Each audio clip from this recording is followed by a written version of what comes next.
Welcome to Sacred, the podcast that invites you to reclaim your intuition, resist exploitive systems, and remember the love that brought you to teaching and caregiving in the first place. We're your hosts, Angela Carolina Garcia and Lauren Staubel. Join us on a rough and tumble journey of reckoning and transformation.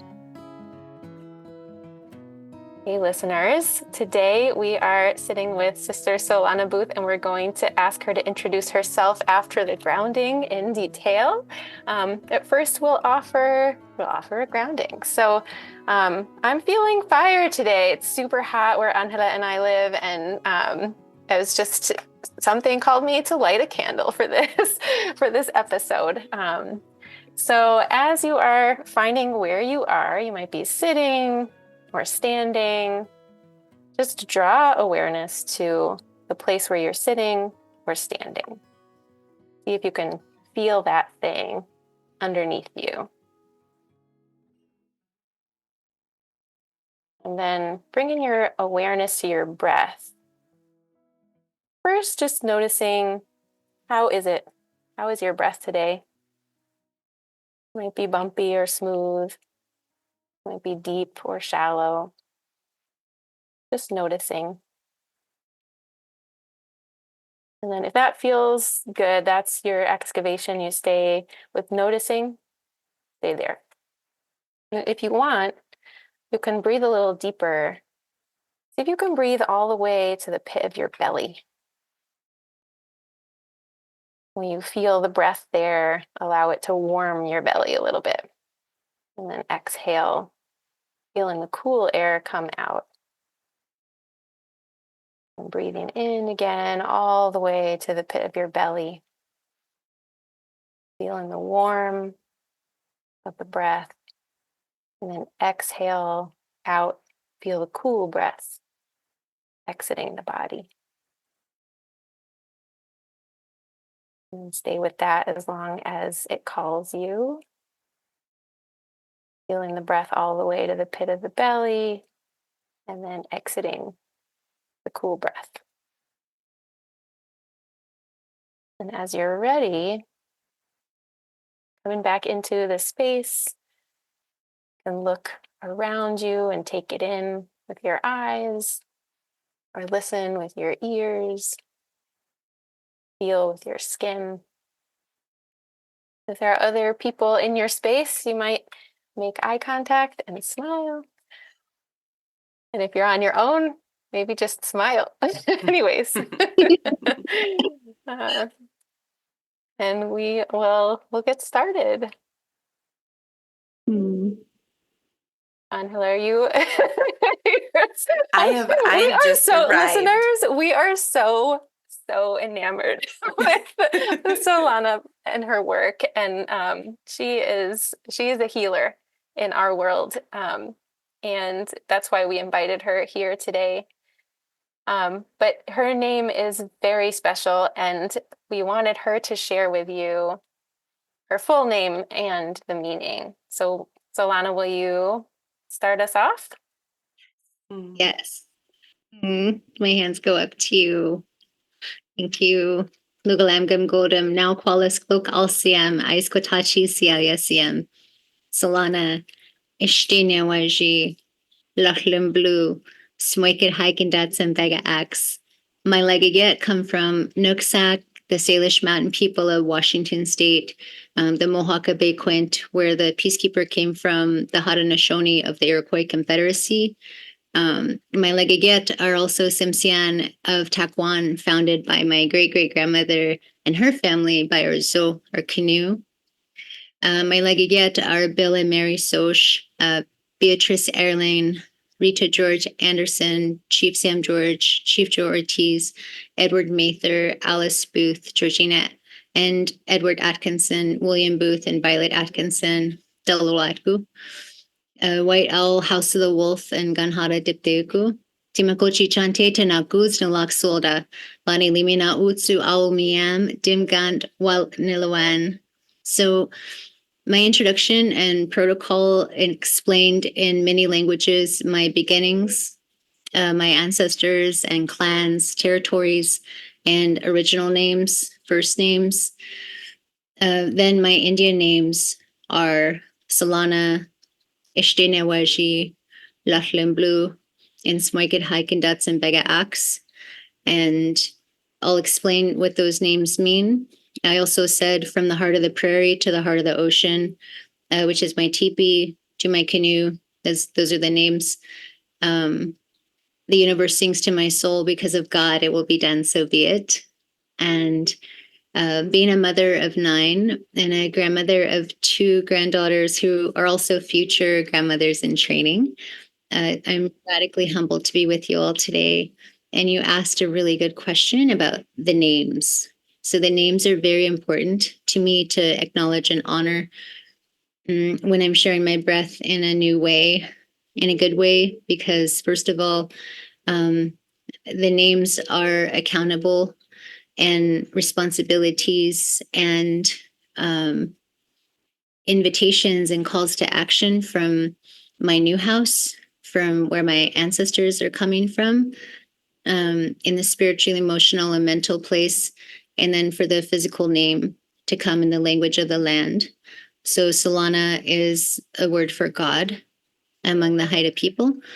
My grandmother on my paternal side, that family is the one who named me Solana, the Simsian family. The Simsians and Haidas have agreements that go way back. The Simsians were amazing at technology. They created the Gwisha light, the spirit that wraps around you. It's a chill cat blanket that is woven of minerals and stones and body fluids and plants and animals. And it's a loose weave, and it's the only one that makes a perfect circle. And it has to do with relationship to the elements. It has to do the spiritual relationship. And so the Simsians, Haidas, and Tlinkits have agreements, and the Simsians are a huge leader for that because of the technology of the Gwishalite. So they share that. They always share everything. They share everything. So there wasn't another Solana in my family because it's a very special name. My second Indian name, it's also my government name, Solana.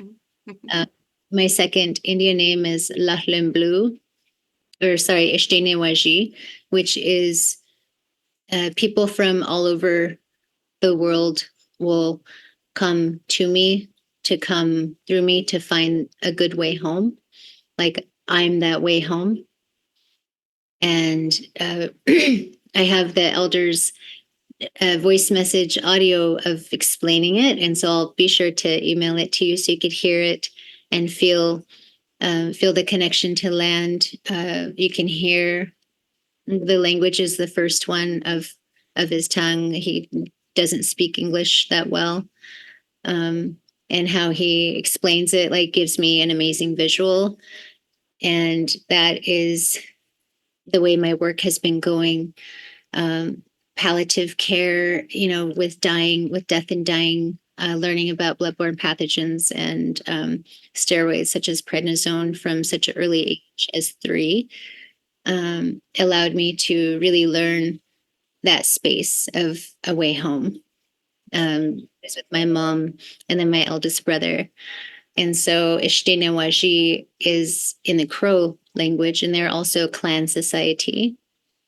So that means that now with 2 Indian names, there's 2 houses of ancestors that are waiting for me, that are singing me home, that are cheering me on, and that I'm accountable to. And then my third Indian name is Lachlan Blue. And Lachlan Blue is of the Salish territories, where my mom is also from, the mountain people, the ones who called the plants back after the 3rd Great Flood. The same ones that brought our sacred instruments and all of our tools with other high blood people to the center of Africa to bury them. And we're known as the Salish people, and the word Salish means I'm part of her.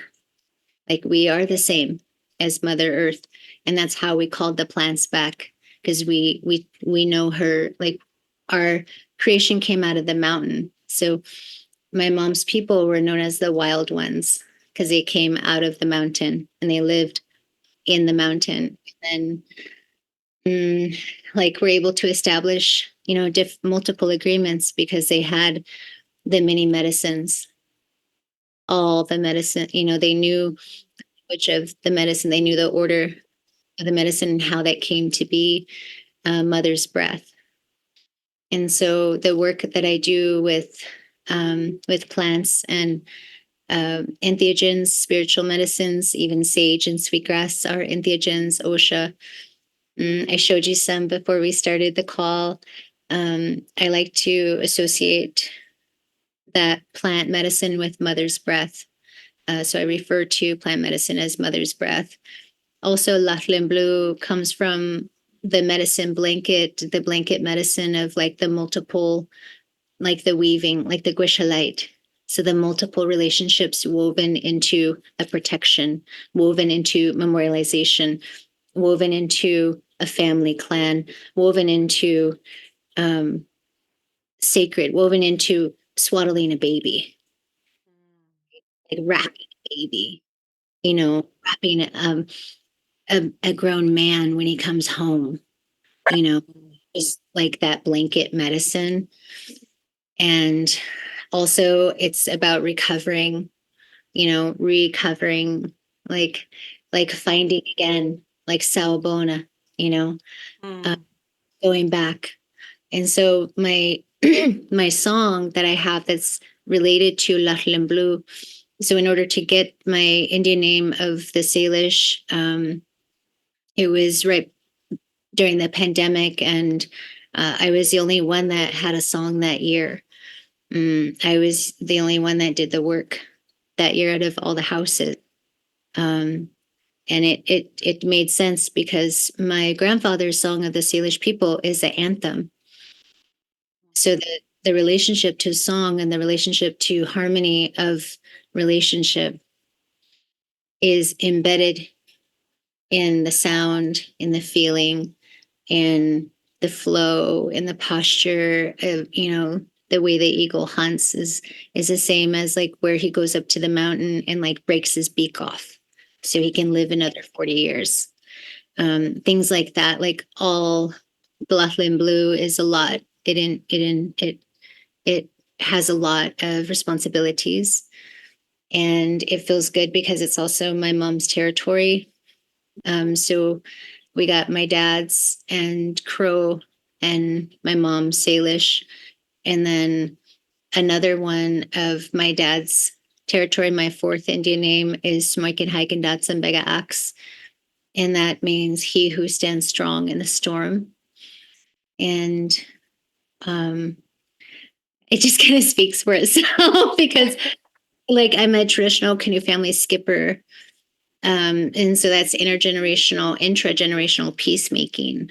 If you can imagine like the violence that people are enduring throughout the year, and then put everyone in a canoe, like to sit there for hours and hours, and like you're physically like enduring, and you're supposed to be in prayer, and it's just so humbling to be responsible for people in that way, in like all these different ways, as well as the ancestor houses that are waiting, that are like singing my song. And then I also feel more names coming, and I've been told that there'll be more names as well.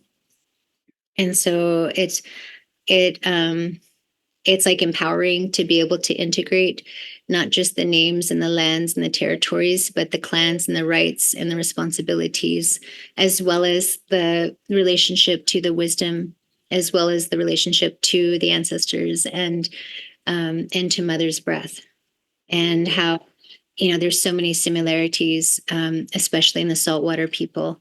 Like salmon are all over mother, and so is kelp. And so it's like there are certain ones that is everywhere. And so love can be everywhere as well. Like there can be an order everywhere as well, no matter what. No matter if the elk doesn't exist in certain places, no matter if you don't have the eagle with the white head like we do. So it's just really special for me to share about my names with you. And thank you so much for asking about that. It really means a lot to me.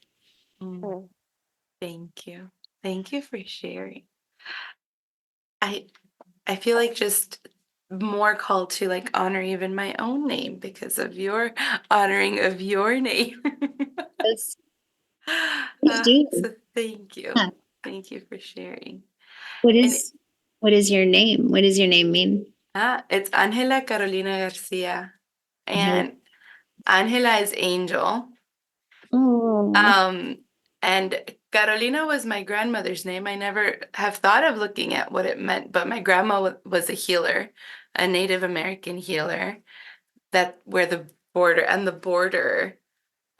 made her a Mexican, but she was a native to the lands um, of the Apache people, I believe. And then oh, she was a Mexican, and then um, the Border Patrol, very like in the 70s or in this, no, actually that's not true, like in the 50s, um, were like, oh, they like saw her crossing into El Paso, Texas, and they're like, you're actually Native American. Go home and bring your mother to the border. Um, and of course they did. And then the US Border Patrol gave them a US passport.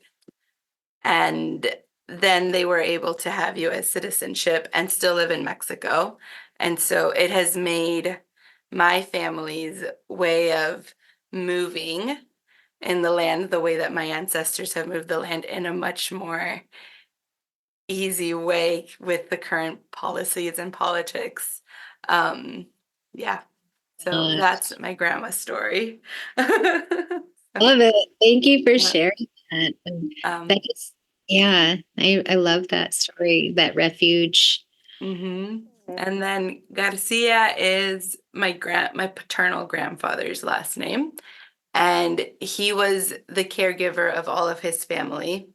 I'm not sure if his father passed away young or not, but from the stories, he was the one who took care of his mother and then all of his siblings and supported them in coming over and providing land. And at this point, they had to buy land in Texas and in Chaparral, New Mexico. And so he provided those things for them. Um, and then my grandpa Garcia, no, my grandpa Corona, which is my mom's maiden name. Um, he was like a baker. He was chill. He was also considered like a ladies' man. Oh, That's what he's known as in our family. We recently learned. And so he was just like this like other type of presence. He was like Don Rafael. He was like the Spaniard in us, the colonizer in us, and a lot of other things in us, but also a deep lover of his grandchildren. ooh, So, sounds very spiritual. yeah. Wow, I've never said that out loud to anybody. I've never explored it so much until this moment. Thank you. Thank you for that. Yeah, I can feel everyone Mhm. coming out as well. I wanted to invite you to invite your ancestors, and you just did that. So thank you, because I Thank you. definitely called mine in here. And Hmm. when I introduced myself in that way, like um, I mostly want to respect yours that are standing, you know, Hmm. and those that are behind you that you Hmm. don't yet that haven't been here in the flesh yet. Those relatives are very important to me. Thank you for them. Opening the doors for it. I was sitting here, I was like, my name is really boring. But the more I was thinking and hearing both of your stories, I was like, oh, no, my name does have stories. My mom picked Lauren because the woman she worked with was named Lauren and she thought it was pretty, a pretty name. But I guess that's significant because she actually decided not to work. Um, they decided to live with her sister, so she didn't have to work when I was born. So she spent the first 3 years of my life with me. She didn't go to work. It wasn't easy for them. Um, but so I had that privilege that I know a lot of people don't have. And then Lauren comes from the word laurel, which is mountain laurel is a plant that's native to this part of the earth. and it's a very strong, hardy plant. Yeah, and so I don't think a lot about. I like to grow things, and especially if they are supposed to be here in the first place. But my middle name is my mother's name. She is, I always describe her in my bio as raised by a woman with a healthy sense of agency. She just like, she is the person in the family that you go to if you need to figure out what to do. It's like gonna do something. And then my last name that was given was Helm, which used to be Yelm. My great grandfather was Yelm with a Jhelm. And when they came to the US, they Americanized it to Helm. So it's easier to say, I guess, Helm, but that's the helm of a ship is where the captain stands. And my grandfather was a sailor. So they changed the name to Helm, and then the first baby, well, actually, I don't know if he was the oldest in his family, but yeah, so he sailed. He didn't teach anybody to sail, and he didn't teach anybody to speak Swedish, but the door said welcome in. Yeah, so I guess all of that was in there. So thanks for that invitation. You're welcome. Yeah, Wow. thank you for sharing. And I see all of that in you as well. And when you're sharing about and how she relieved herself from work so she can focus, and do that work. Naming you after her dear one, like at work, like, so she kept that part of her alive in her own way, it's so special. And it's a mountain flower. Like, are you kidding me? And grandpa being a sailor, like, so grandpa knows the star people, grandpa knows the constellations, grandpa knows the tides, like grandpa knows the salt water like you do, or like, it's irrelevant if he had to teach anyone because that wisdom is in you as well.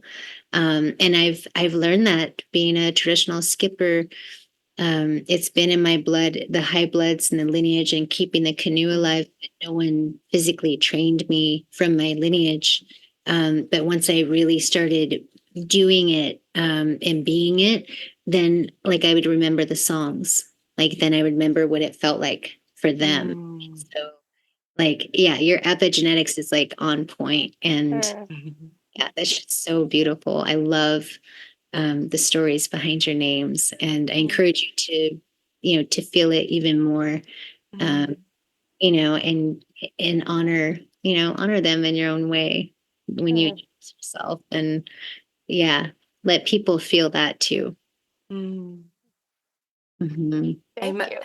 I think you've like called us into maybe the first part of our conversation, or maybe, whatever part of the conversation it is.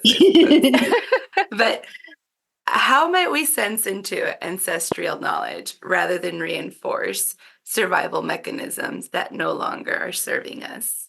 And how do we distinguish between the urge to survive and move towards thriving? Yeah, so you're going to have to start with what is true for you right now. I couldn't ask you to do something that I do because my truth is different than yours. My walk and my everything is different than yours. So we can start with something simple. Something true for everyone is our belly button. Something true for everyone is a belly button. And yes. that means that there is a sever, right? There's that severing to life. And we survived because we're here right now. And so when we go from that point, that can bring us before, that could also bring us to mom and grandpa and grandma and aunties, or the stories that we might have heard from before us. We could read books about before us as well. So then there's many, many truths. So then we'll find many, many more similar truths that are simple. And so the thing about truth is, it's what we can draw from to sustain life. Because when you're speaking to right now surviving, that means that we're in a famine. That means that like we're not surviving. That's what that means when you use that language, right? Like when you speak truth to power like that, when you honor where we're at. There's a lot of things going on. So clearly, when you're trying to survive, you haven't accepted your own mortality. You haven't accepted your own death yet because you're focused on, grabbing life, right? Like kind of taking it for granted in that way. Like how do we thrive? How do we feel? How do we integrate our own life right now? And so you need to understand and have noticed your own truths since your belly button time or before that.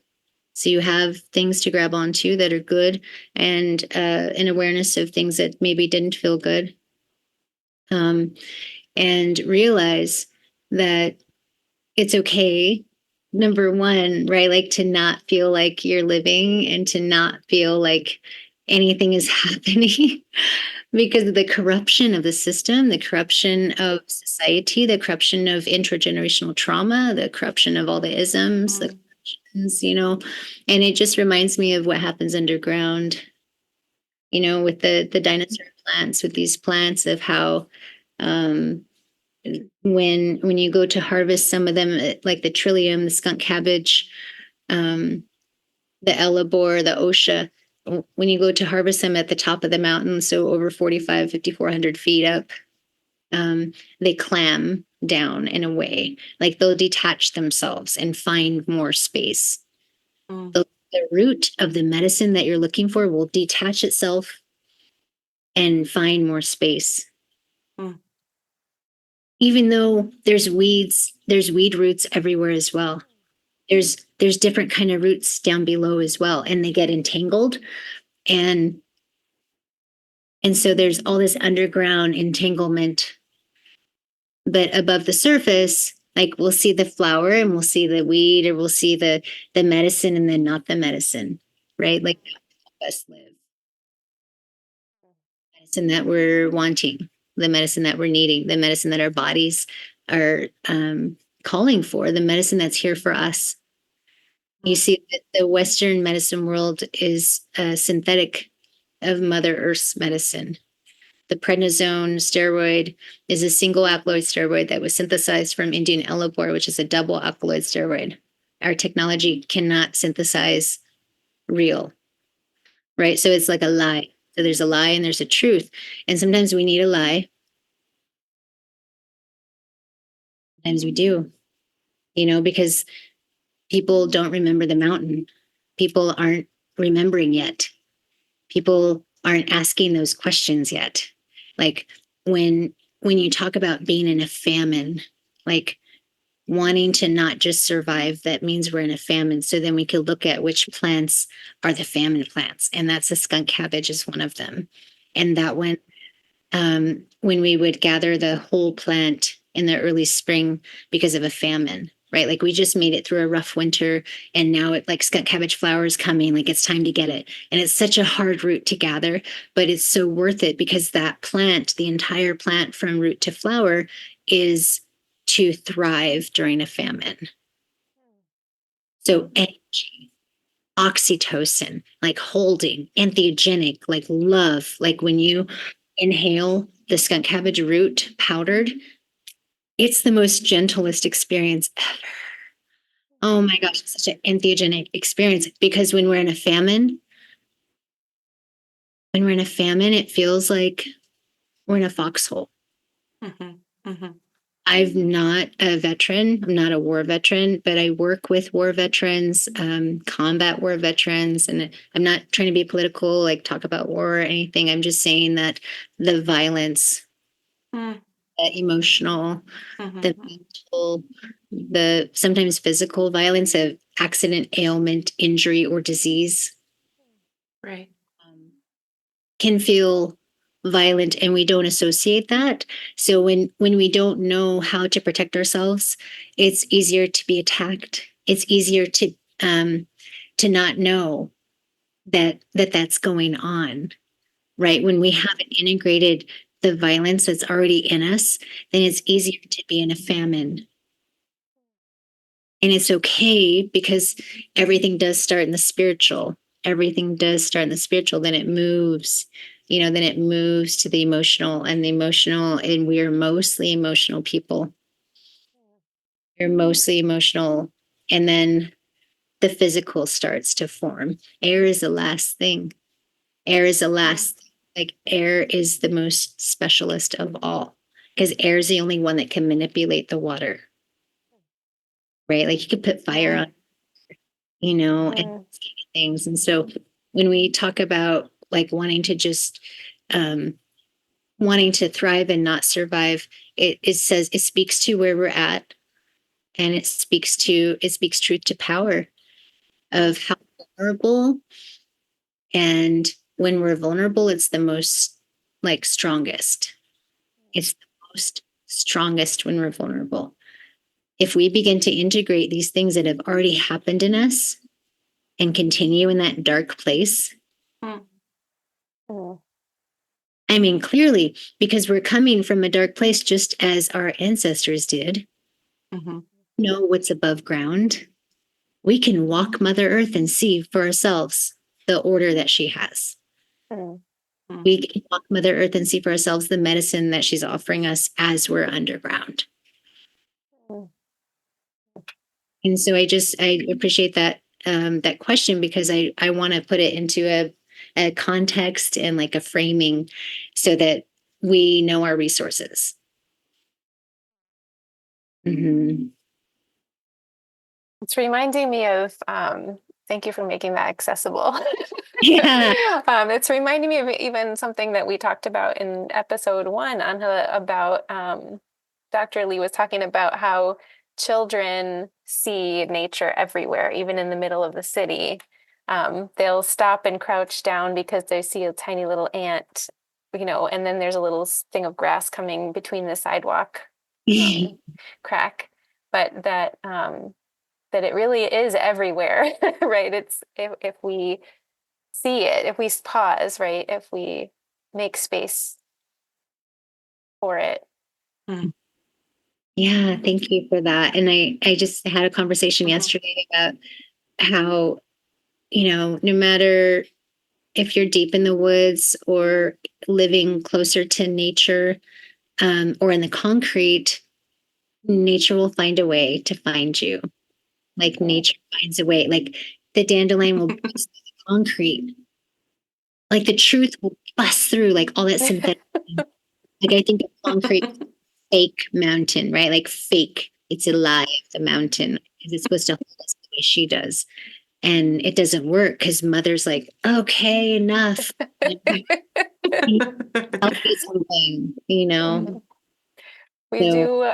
I teach a families and communities class, and that's for early childhood education. And we're talking about cultural wealth. So we walk to the river. We're in the middle of the city, but we walk to the river because we can get to it, a little patch of it, even though it's completely manicured there. And we kind of look at the effects of colonization on the way there. And then on the way back, we look for evidence of nature's resistance to it. But that, like, my students are like, that bridge is crumbling. Like, that actually looks dangerous.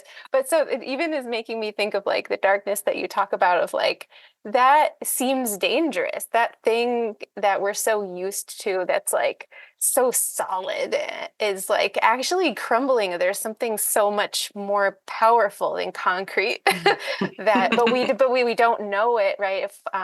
If concrete feels more comfortable because that's what we know, then it can be very scary to think about or imagine what that other thing is. Yeah. Oh, that's I love that, Lauren. That makes me think of, if so in regards to relationship and my work or personal life, I don't believe in burning bridges because I'm a canoe skipper.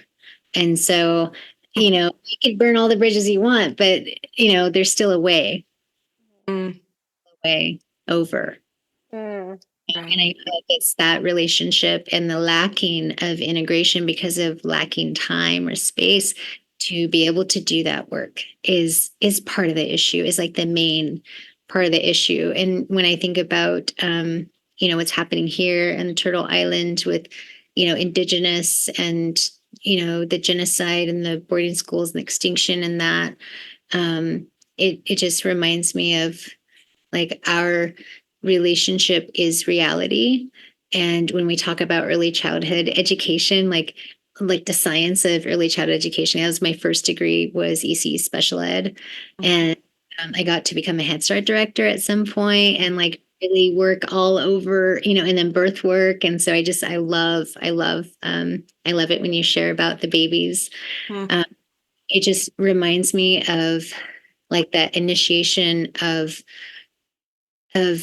being able to experience what has happened, right? I feel like Indigenous people haven't integrated the landing of colonial settlerism, and neither has the colonial settlers, because it was boom, boom, boom, boom, boom, boom, and so it's like our bodies are full of disease and full of trauma, pain, so much that like we're finally speaking to the darkness. Like we're finally beginning to feel all the yuckiness and see the crumbling.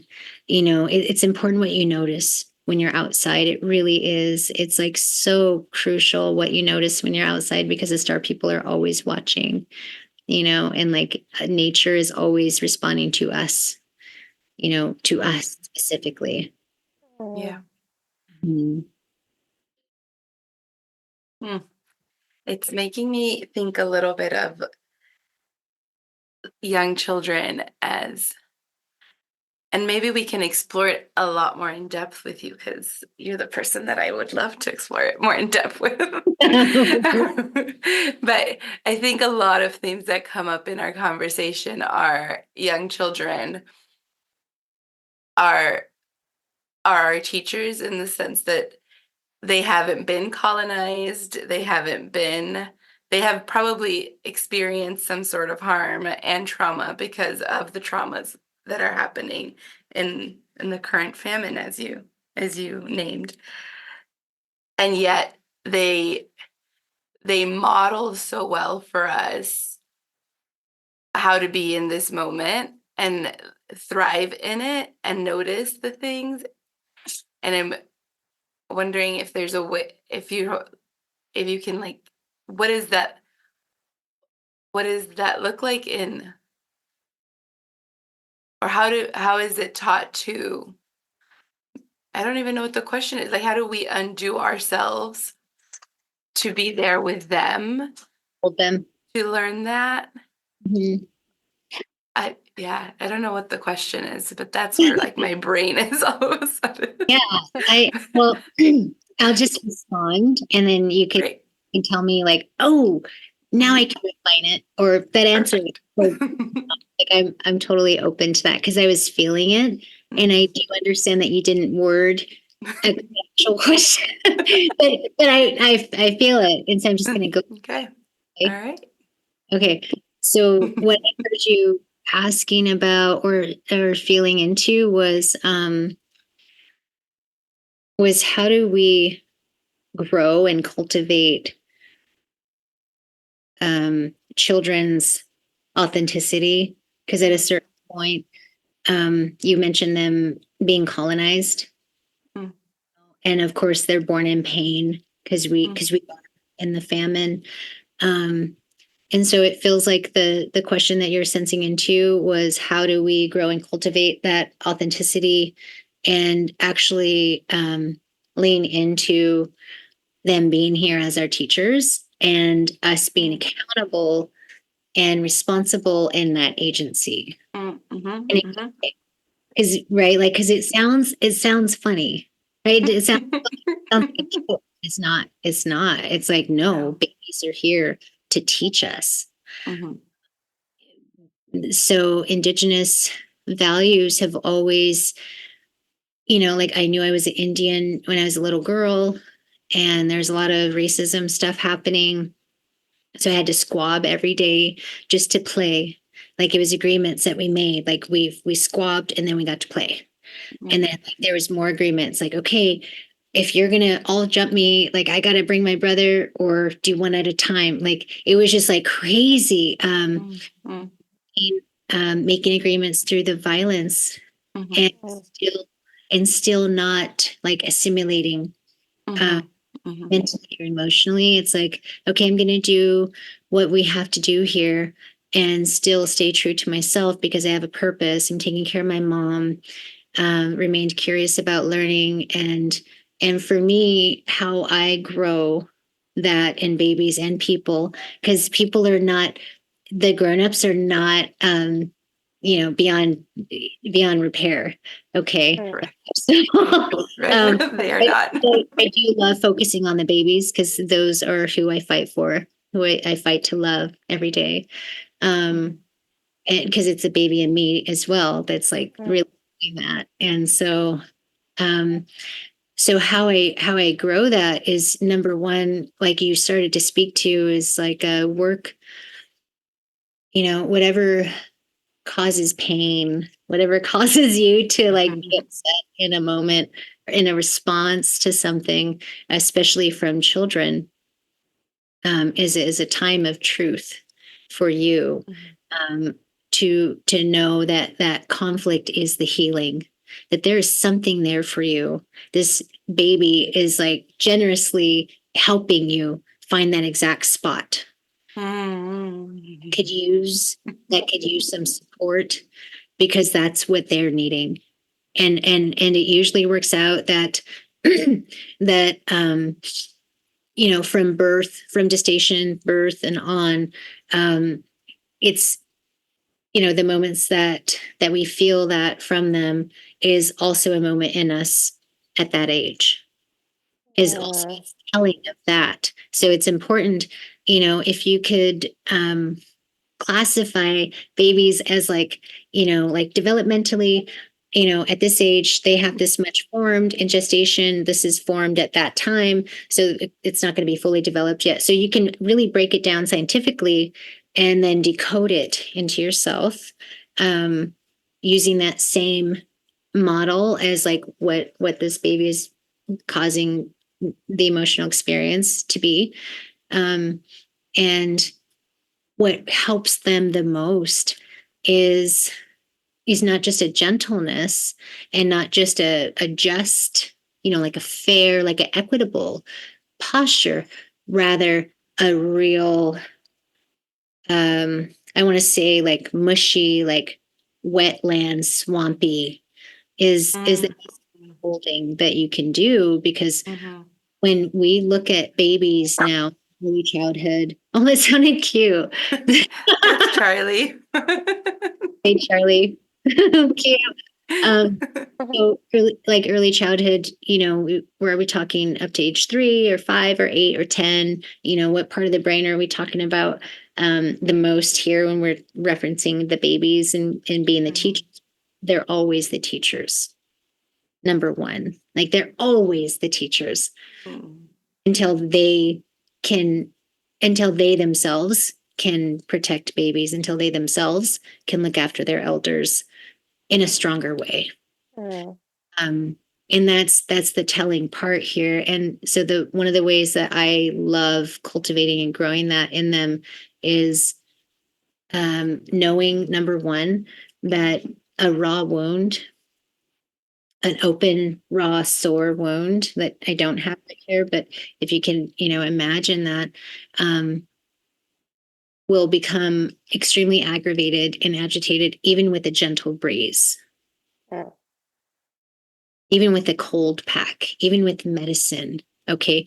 But what we know is that, we all know that like wet, muddy is going to feel good on anything and everything. We know that. And so, when we like are around babies and we want to be accountable and responsible for them, to continue that curiosity, because it's that curiosity that allows them to trust and grow with us and lean into our leadership, and know that we are the models for the right behavior, for to be in a good way. Like we're the ones that they want to impress, to do good by, because they're being held, because they're being noticed, they're being felt. And that's the trick here, is that especially with babies, with pets and babies and some elders, it's like, man, these people, they're not regular people because they're and they're extra connected. And so they have extra radars and extra sensors that can feel your authenticity. It can feel, is this person saying the words, or have they felt this? Have they actually taken care of it in themselves? Are they truly prepared for what they asked for in this moment? I'm telling you, like I promise you, every single time that a conflict arises, that's the moment. Like that is also the opportunity of healing, because that's what that means. Is like there's finally a problem here. Hey, like there's a problem here. And imagine being in the darkness and going back to the rooting and the corruption.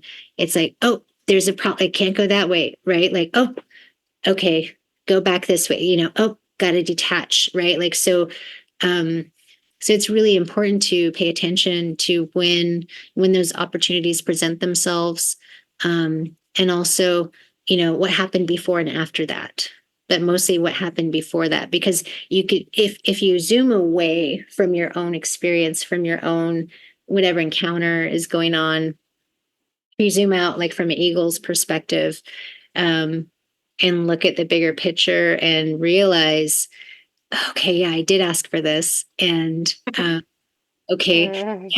And so, what part of my heart is being affected here? And then where in my body is this story coming from? And that in those moments, like your shoulders are definitely closing in, and there is always a tightness.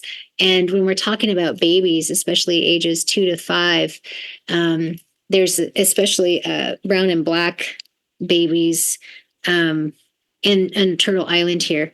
They're each and every single one of them has suffered this public humiliation thing, every single one of them. And so that means that there is always for sure going to be a conflict in their body that is at the lower, at the bottom of the neck.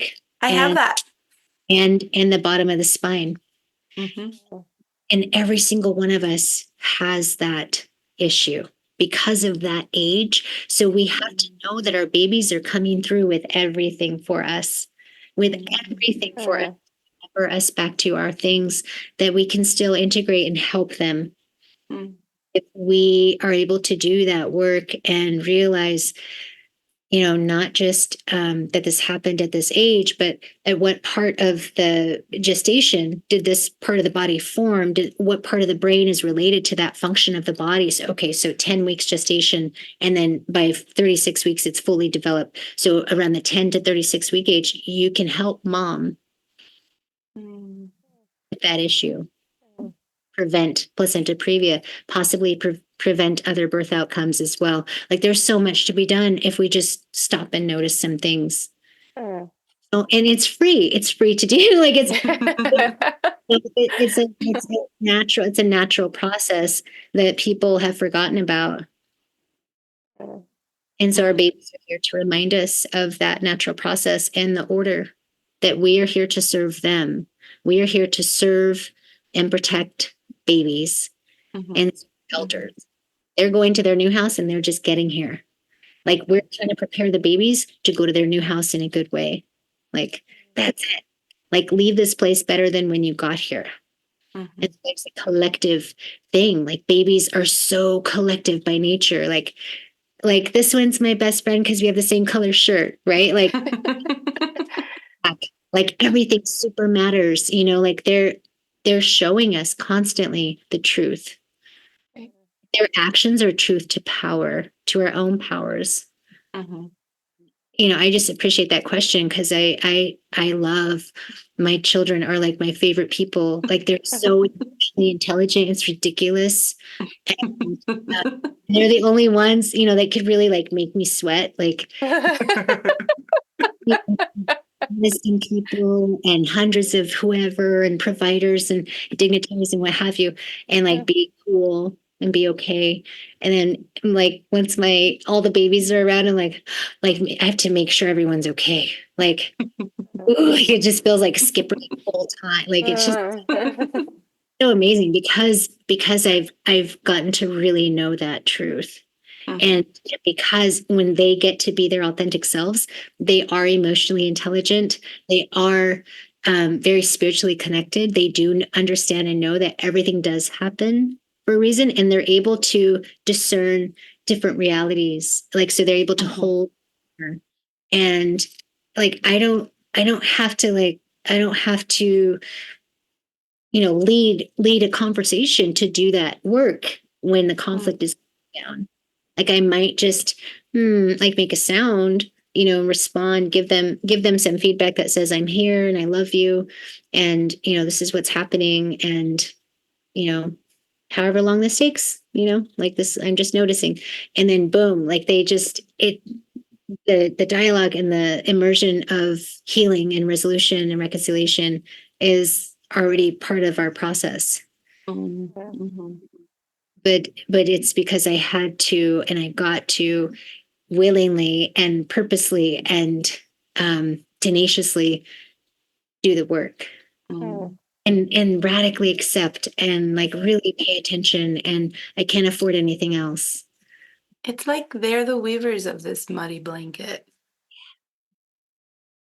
Like they're like the ones that, like, in their own malleability with us, right? Because we can name the noticing, like, oh, you can use a softer voice, or oh, that was really frustrating. Maybe you could, right? We say, like, we give these cues as we observe them, and somehow, like, the that, like, that tiny seed that we say, it goes to like such a fertile place in them that they're like, oh, and they, like, their brain quickly is like, oh, let me like readjust that then, versus like with us as the adults, we're like, well, I'm staying in my way. And like we have to go like through the therapy and all of the things to like eventually undo that thing. But the babies, Yes, they like they are that blanket for us if we allow ourselves to be embraced by it. Yeah. I love that. Yeah, they're so special to me. Like it's always such an honor to meet babies and like even kids in the neighborhood or at public places. Like it just feels like a rock star. Like being with them feels like super special and inspiring, and it feels like something to protect as well. There's I was taught in my early teaching years, right after my degree, I was taught that it's a Native value and Native principle, and so I'm sure it's applicable to other people as well, that children will gravitate towards the true warriors. That doesn't mean like a fighter. It just means like someone that they know they'll be safe with no matter. Okay, they'll get my back. Like but that, just like what you said, Angela, like they're always in that space. Like they're always looking for a relative. They're always like connecting. And Lauren, you said that too, connecting to nature and like finding the ant. Like they're also always looking for the warriors. They know they're not safe in certain places. Yeah, they do. I tell my students all the time, children want to be around adults with regulated nervous systems, and they know who those adults are. Like they can tell as soon as the person walks into the room, and they want to be around that person. Especially the child who's the most vulnerable in the classroom will approach the person who walks into the room with the regulated nervous system, because they're like, I mean, this is going to sound weird maybe, but I'm just thinking of even the book. I don't mean the literal mother in this way. I guess kind of like you were talking about mothers earlier. There's the book where the little duck is going up to all the other the big ducks or the different animals and is like, "Are you my mother? Are you my mother?" I love that like, one. Yeah, that's Dr. Steve. Oh no, the Theo one. I think so. Yeah. I love that one. Are you my mother? There's always a child that's coming up to the person who walks in the room with the regulated nervous system that's like, "Are you my mother?" Not, but maybe it's, "Are you my warrior?" Are you protector? Yeah, that and I learned it was very hard, but I was a floating teacher, so I had already had a program in my home, but I didn't want to work by myself, not by myself because I was with children, but I wanted to work with other grownups. So I went into the center, a center, and the only position they had was a floating teacher position. That is the hardest position in the entire center. And I was like, I want to be the person that can help any child. And so that the teacher who is here every day can take care of the group because she or he knows what the group normally does. So that is like the children being our teachers. I was like, I have to not listen to the words you're saying, but I have to listen to the fact that you're facing me when you say those words that sound hurtful to me. I have to notice that you threw something at me. Like you are interacting with me in the way that you know how, and you want to know if I'm going to go away too. And so it was really, there's the fire. It was very transformational to require myself to stay in those, because it would be very easy to just defer to the classroom teacher who's always there. But I wanted the children to know that I wasn't going anywhere. Yeah. And I was learning how to practice yoga at the same time. And so I had to practice yoga at work. But like, in order to stay, I was like, they can feel it, that my heartbeat right now. And if I need to feel my heartbeat in order to be able to be present with them. It was hard. It was really hard. And it was maybe, 1 out of 5 days was like, yes, we got it. But by the middle of the year, the children that rejected me the hardest on day 1 were the ones that would like run up to me and be like, yeah, you're here. Like, I was just like, this is magic. And like you said, like, I'm like, oh, I feel like they paid attention to me. So even my cousin was saying the other day, like her younger son, whenever he pays attention to her, she's like, oh my gosh, he's talking to me. Like, wow. I have something to offer you. Okay. What is it? I have something to offer you. What do I have to offer you right now? What do you need? Yeah. Oh, I love that. Yeah. And I totally appreciate that story, even about the family, because regardless if they're babies of the family or not, like it definitely is so inspiring and empowering. And yeah, when I first started teaching, it was similar to that. It was like, okay, science taught me this and that, and like this developmental way, and to understand like what part of the brain, like how nutrition could play aside, and like different behaviors, and then the special needs, of course, and seeing more and more emotional and behavioral health needs in the classroom, like just hardcore, and like having to advocate for them to get more support. And like being able to lean into conversations with the parents so that there's not a stigma, so that medical acceptance around like more support is good. Like we all need more. I wish I had more, like I could people helping me because of my behaviors and my emotional. Like, I love it. Like I need a team right now. but yeah, it's like, yeah, I love how children. Oh, sugar. Hold on, my alarm is going off. I don't know why. Okay. I love how, the children are our main teachers. And like you said, like it is most important to notice when it's in your face. Because they are like nature. Like to a certain extent, I think as they get older, they can certainly suppress more and do more of their own marginalizing. Do their own practice of what they're living. But the core, right, like the root of their emotional, whatever your response is, or however your body responds, is to the truth, regardless of how they might seem mean or not, or disengaged. I think for us to, like when Angela was talking about the darkness and wanting to thrive instead of survive, I just, the babies are well aware that they're in the darkness. And so they're constantly looking for that way, right? Like they're constantly looking for that way. Like they know order exists. Like they know they know, right? Like they feel that's their drive is like fighting for love and like asking for a good way, like superhero or villain or it's like it's always Mhm. it's so sweet and strong, Yeah. I've Mhm. this theme emerged in December, in the midst of a very heavy depression that I was in.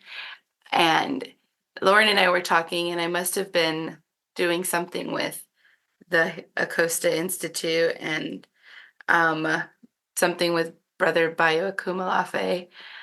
And it was something that, like, I don't know, it was just that in my belly. And one day I tell Lauren, it's because presence is the ancient technology of caregiving. And it just like came.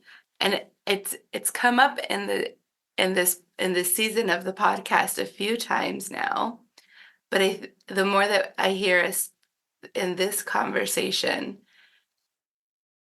it makes me wonder. Well, it makes me wonder about, like, where does that come from in my lineage, and what are my ancestors calling me to? Mm, Um, and I haven't found the answer yet. That's probably why it keeps arising, because it's like, hello. Um, mm, but I'm a little bit in the thing that always comes back is that children model being present all of the time. Like, that is all that they know, right? Like, we lift them up, whether we tell them I'm picking you up, they're coming and they're just like bloop, or they're moving their bodies, or they're biting us or fighting us, because the truth is that's not what they wanted. But right, like, they're like powerless even in that moment, as they embrace that thing anyway, even right, if they don't want to. Like, it's just happening anyway. right.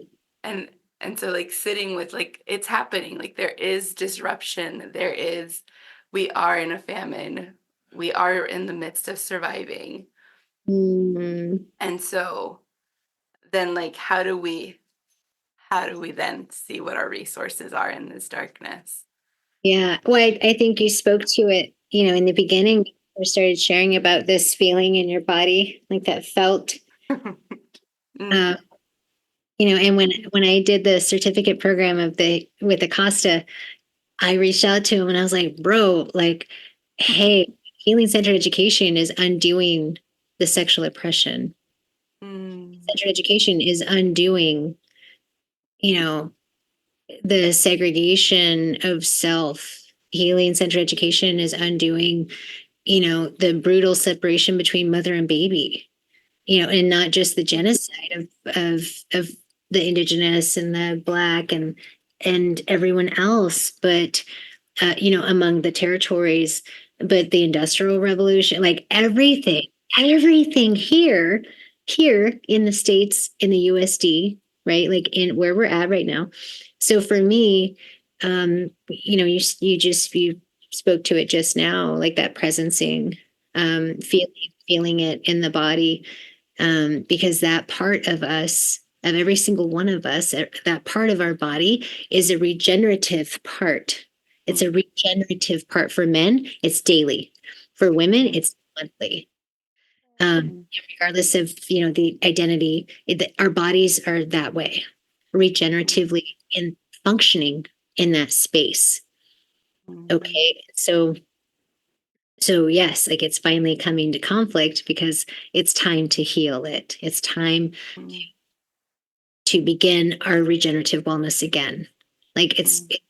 it's time to bust through, right? It's bust through and be the flower and start to die, Mhm. right? Like the moment you Mhm. start to get airs when you start to die. So then you got to be extra careful. But that Mhm. means it's more powerful too. Mhm. Like so the plants are more regenerative in the spring because they haven't flowered yet. But then even in death, they're extra regenerative because their death causes more anyway. So Mhm. it's, the Mhm. plants, they're showing us as well the process.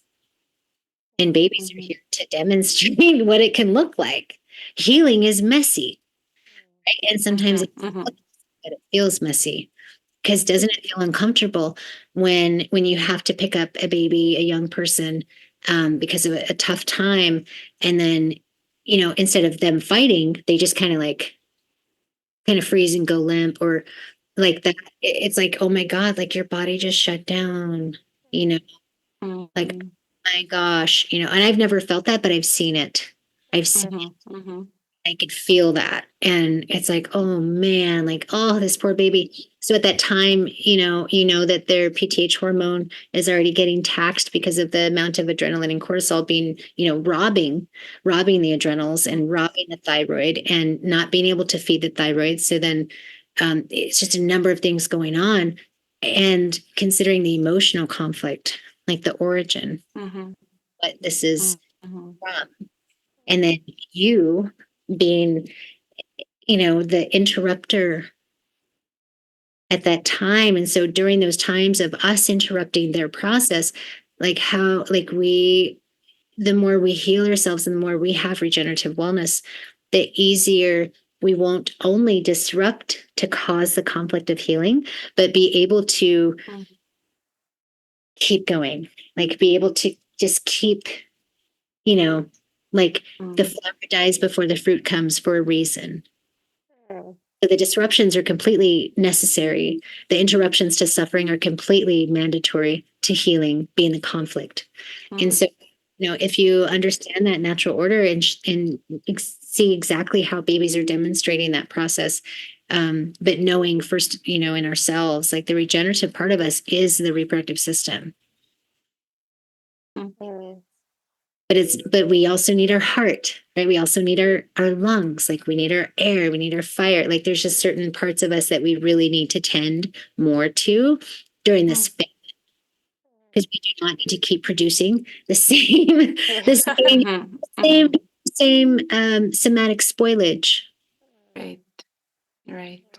We can, because it'll eventually evolve to healing, regardless if it's in us or not. It's already Mhm. speaking to it. The answer is in the spirit. Mhm. So it's almost like we're praying for it. Those of us that aren't doing it yet, like the fact that we're praying for it, like we're speaking to it, um, air, like speaking air to these things, giving it life, like really makes a difference. Thank you. I feel like the second topic we were going to discuss has been fully excavated. We were going to talk about connecting earth rhythms and caring for ourselves and each other to help us in the discernment processes. I, And yeah, we meandered through that so beautifully. I yeah. love it. I feel like the only thing we have that we were hoping, I mean, we could really do this for 3 days, but one thing else that I think is really standing out to me that we were hoping to talk about today is play, the concept of play and how that fits into this journey. So important. It's so, I love playing because, right, like babies play, and when grown-ups play, it's called ceremony. Mm. Right? Like, because when we like really plan it, right? Like, Yeah. then you lose track of time. And I know grown-ups play too. Like we really do. Some of us really do play. But the importance of play is the most, because um, there's a natural process to how we integrate, to how we relate to wisdom, to how we relate to healing and knowledge from our own experience. There's a natural process that happens, and that happens naturally. Like you don't command it, and no one else can dictate it or tell you or nothing control it. The natural process is that there's moments of time, right? There's appointments, there's lessons, there's things that are like on a time, right? And then there's moments of not time. And and usually typically the moments of time are sometimes when pain happened, right? Like when pain happened, then you notice like, oh my God, this feels like forever.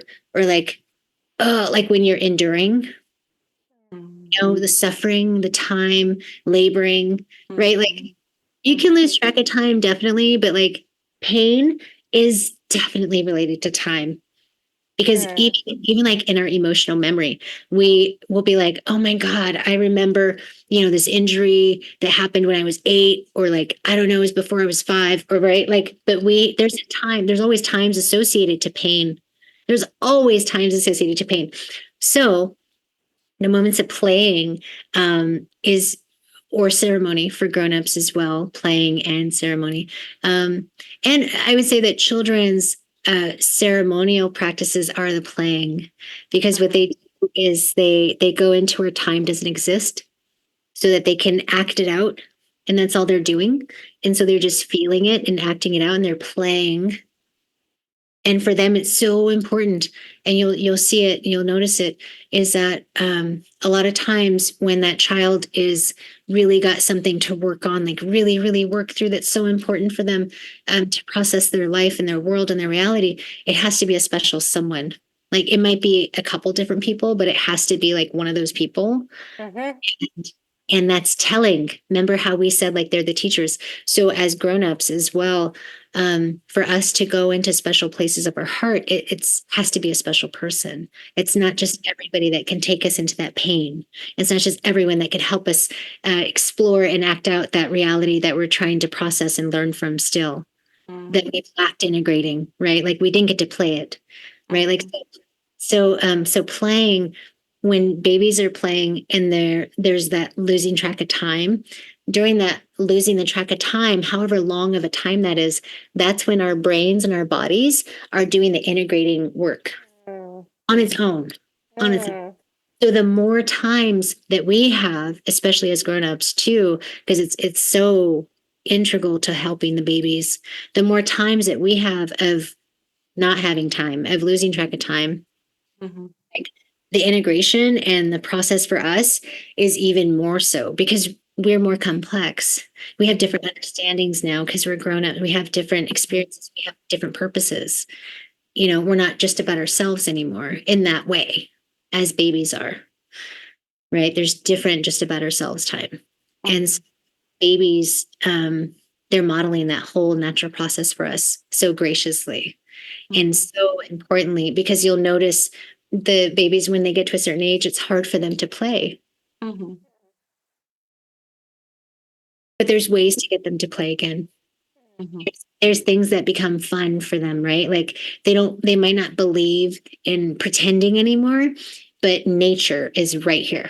So nature, you can play with nature, right? Like, frogs jump, deer prance, like, what does a rose blooming look like? Like, let's take a hike. Like, let's play. Let's play outside. Let's play with the butterflies. Or there's definitely different ways to play. I have like fireworks going off in my brain right now. I think about play a lot. I teach about play. The way that you just described it made me think of dreams.